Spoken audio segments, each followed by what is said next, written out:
Hi love and welcome back to this beautiful space. This is an update of how the moving to Japan thing is going.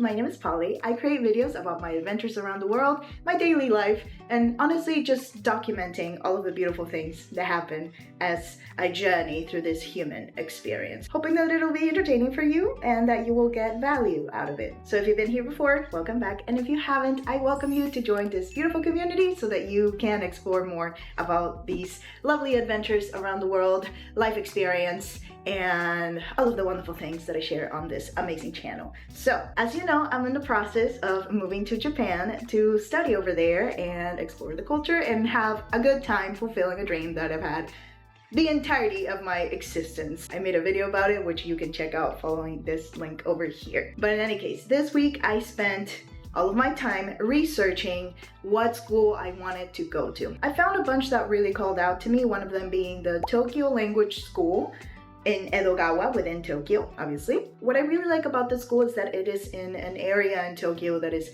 very chill.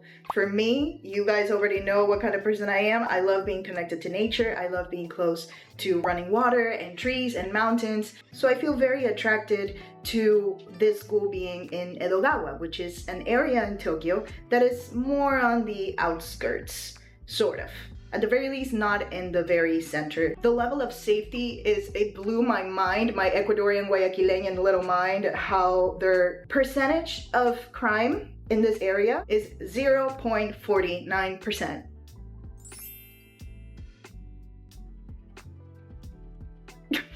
I grew up in Latin America, so that's like, it doesn't compute in my brain, but that's the case over there, which for me, that's extremely important because it means that I can just exist in peace. Now, that's the case in literally almost the entirety of Japan, definitely nothing compared to Latin America, but I really like that the school was located in a space where I can just lead a peaceful life, go to class, and then in the afternoons, I can go and explore Tokyo. If I want to go downtown, if I want to go partying, which by the way, I found out something that is completely blowing my mind. Apparently, if you go to Shibuya, there are these like places where you can pay $3, and correct me if I'm wrong because I am still in the research mode, okay? $3 for all you can drink for an hour and a half. Yes! Hell yeah! They serve you like the tab is right there, so you can just like like lemon sour like drinks, and you can get drunk for $3. That's insane. That's insane to me. And another thing that I feel very excited about is about going to an izakaya. That, oof, just for me, there's nothing I love more than good food, good drinks, and good company. So being in a space that is known to be cozy and welcoming, and people can get rowdy and people can just let loose and let themselves be while eating and drinking and having fun and talking to each other, bliss. That is my definition of heaven. So far, that's one of the things that I am the most excited about, being surrounded by that rowdiness, you know? Kind of like the Japanese equivalent to Latin American rowdiness? I don't know, I guess we'll see. Also, I'm very looking forward to the nightlife, because last time when I went to Japan, I went with my grandma and with my sister. It was lovely, but obviously I was not gonna take my grandma to go clubbing in Shibuya, Ginza. But I'm looking forward to it. So that's the first option. I like the way that they teach and also checking out their facilities. I'm liking it so far. I got in contact with them and I am still learning about how they work in terms of their schedule, their teaching styles, if they take tests and stuff. Apparently they do. And I say that because there's a bunch of different ways in which you can learn Japanese. There's other schools that I have found that only focus on speaking skills. And there's a lot of very interesting things I have learned about language schools over there. Apparently they have this system in which language schools are not just language schools for you to go and learn the language, but rather preparation schools in case you want to learn the language so that you can get into higher education over there, or if you want to learn the language to get a job there, or if you just want to learn the language, period. But I thought it was very interesting because it gives you an opportunity so that if you don't just want to study the language and you actually want to stay there longer, they prepare you for it in a way that you learn about the culture, learn how Japanese people think, and learn how to actually immerse yourself in it so that the transition is smooth. In my case, I don't want to go into further education because I already did that. I have a bachelor's degree in film, television, and media studies, and I'm very happy with that. So for me specifically, I just want to go and learn the language, learn the culture, and immerse myself in the entire experience. The second option I found is TCJ. I haven't looked too much into that one simply because it seems a little more technical. As I mentioned before, the schools over there in Japan work in a way that is not just language, but they prepare you for something afterwards. And it seems like this is one of those schools that really focuses on business, on placing you in a job and preparing you so that you can stay working over there. What I really like about this school is that they have a hybrid modality. Yes, which means that I would take classes in person, but if for some reason, let's say that I just get sick, or I'm just on my period and I don't feel like going to talk to people, but I don't want to miss class, I can take it online. Now, do keep in mind that for immigration services, you cannot miss less than 80% of your attendance, okay? In general, if you're going to study over there, you're not going to want to miss anything, but sometimes things happen, and I like that they have that option.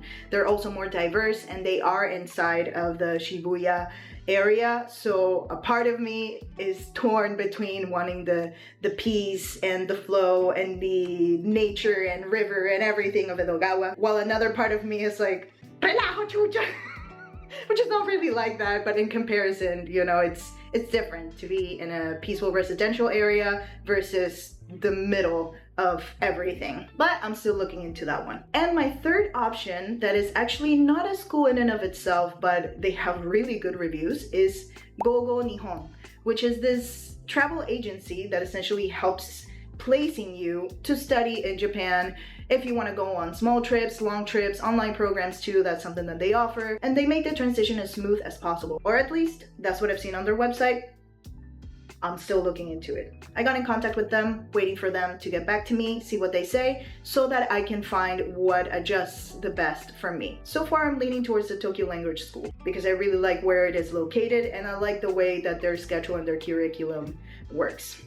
Now, here's a very important thing that you probably didn't know about getting ready to go study Japanese in Japan. Japanese immigration requires you to have at least 150 hours of study of Japanese before you even apply for their visa. I guess for some people that might seem a little bit annoying because it's like if you're going to Japan it's so that you can learn, but I personally think it's a wonderful thing because the main barrier there is between foreigners and Japanese people is not just the culture, it's the language, because over there in Japan, people are not taught English nearly as much as other countries are.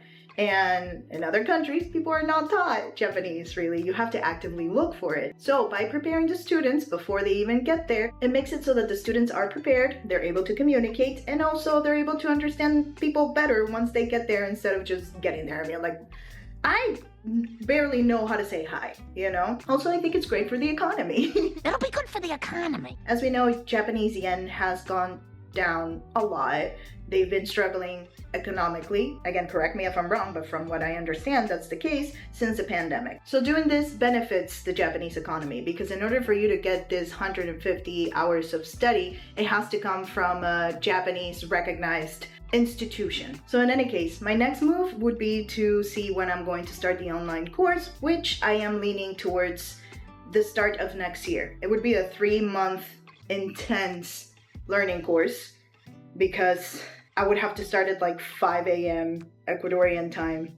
Not something I'm looking forward to because for me, I treasure my mornings, but cuando se me mete algo a la cabeza nadie me lo quita. So I'm excited. So if you have any questions or if you have any suggestions at all, please do let me know in the comments down below. I will continue to share my progress and my story and how everything develops, and I am just very excited. I am happy, I am grateful, and yeah, thank you for being here. If you like this video, make sure to give it a thumbs up. If you haven't already, subscribe, join this beautiful family, and I will see you in the next video. Bye.